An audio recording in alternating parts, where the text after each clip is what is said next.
खुश आमदीद। आज हम मिलकर कुरान मजीद में छुपी हुई एक ऐसी खास हिदायत, एक ऐसे रब्बानी कोड को समझने जा रहे हैं जो हमारी रूहानी हिफाजत के लिए नाजिल हुआ है। तो चलिए इस सफर का आगाज एक बहुत ही दिलचस्प सवाल से करते हैं। जरा सोचिए, क्या वाकई चंद अल्फाज एक इंसान के लिए एक मजबूत ढाल बन सकते हैं?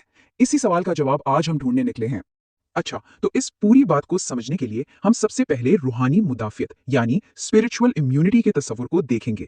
फिर हम कुरान के इस हिफाजती कोड को डी कोड करेंगे। इसके बाद हम सूरतुल इखलास की गहराई में जाएंगे और देखेंगे कि ये सब मिलकर कैसे एक मुकम्मल हिफाजती दायरा बनाता है। और आखिर में बात होगी कि इससे रूहानी इस्तेहकाम कैसे हासिल किया जा सकता है। तो सबसे पहले आइए बात करते हैं रूहानी मुदाफियत के तस्वुर पर। देखिए, ये एक ऐसी चीज है जिसकी शायद आज के दौर में हम सबको सबसे ज्यादा जरूरत है। इसको ऐसे समझते हैं जैसे हमारे जिस्म का एक इम्यून सिस्टम होता है ना, जो बीमारियों से लड़ता है। बिल्कुल इसी तरह हमारी रूह को भी एक दिफाई निजाम चाहिए, एक ऐसी रूहानी मुदाफियत जो उसे मनफी ख्यालात, शैतानी वसवसों और हर किस्म की नफ्सियाती जहर से महफूज रख सके। और ये हिफाजत ये सिर्फ पढ़ लेने से नहीं आती, ये असल में 3 चीजों का एक ताकतवर इम्तजाज है। कुरान के अल्फाज, उसकी तिलावत से पैदा होने वाली आवाज यानी सौत, और उसके पीछे छुपे गहरे मानी।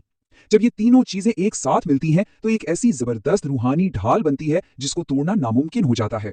अच्छा, तो अब आते हैं इस असल हिफाजती कोड की तरफ। कुरान हमें ऐसी कौन सी खास सूरतें बताता है जो इस ढाल को बनाती हैं? चलिए देखते हैं।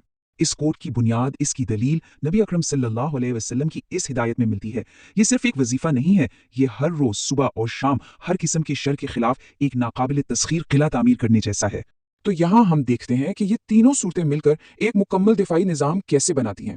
पहला कदम सूरतुल इखलास, जो हमारे ईमान की बुनियाद को, हमारे मरकज़ को अंदर से मजबूत करती है।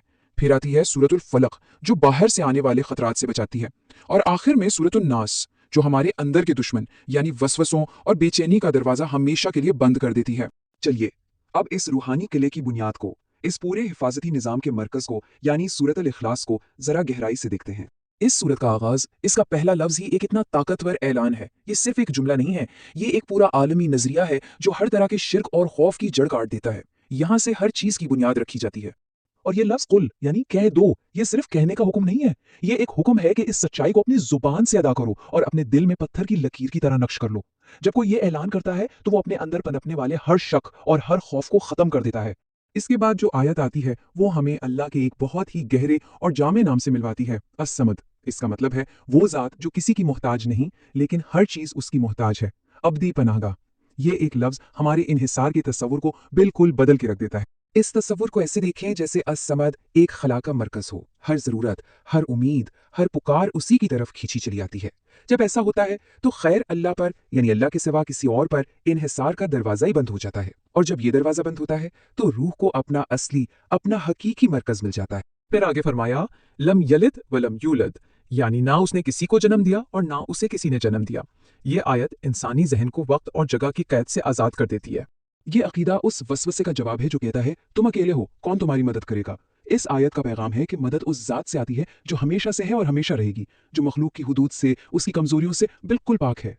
और फिर आती है इस सूरत की आखिरी आयत, एक ऐसी आयत जो इस अकीदे पर मोहर लगा देती है। वलम यकुल्लहु कुफुअन अहद, और इसके बराबर का, इसके जैसा कोई एक भी नहीं।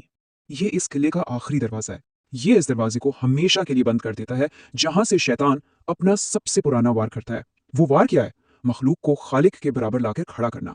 ये आयत इस इम्कान को ही खत्म कर देती है। तो अब जब हमने सूरतुल इखलास यानी किले की बुनियाद को समझ लिया है और हम ये भी जानते हैं कि सूरतुल फलक बाहर के हमलों से और सूरतुल नास अंदर के वसवसों से बचाती है, तो अब देखते हैं कि ये सब मिलकर एक मुकम्मल हिफाजती दायरा कैसे बनाते हैं।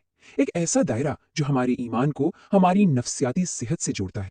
और यहाँ एक बहुत ही हैरत अंगेज बात सामने आती है कि ये कदीम हिदायत जदीद साइंस से भी जुड़ती है। तहकीक बताती है कि इन आयात की तिलावत से जो सौती लहरें पैदा होती हैं वो हमारे दिमाग के खौफ के मरकज़ यानी अमिगडाला और जज्बात के मरकज़ यानी लिम्बिक सिस्टम पर एक पुरसकून असर डालती हैं, जिससे नफ्सियाती सुकून मिलता है। तो आखिर में सवाल ये पैदा होता है कि इस पूरी समझ बूझ के बाद रूहानी इस्तेहकाम यानी अंदर की इस मजबूती और सुकून की हालत को कैसे हासिल किया जाए। इस सफर का इख्तिताम इस खूबसूरत दुआ के साथ करते हैं। ये सिर्फ अल्फाज नहीं है बल्कि एक अमली कदम है, एक अमली जरिया है जिसके जरिए दिल को सिर्फ और सिर्फ अल्लाह की तरफ मुतवज्जा किया जा सकता है।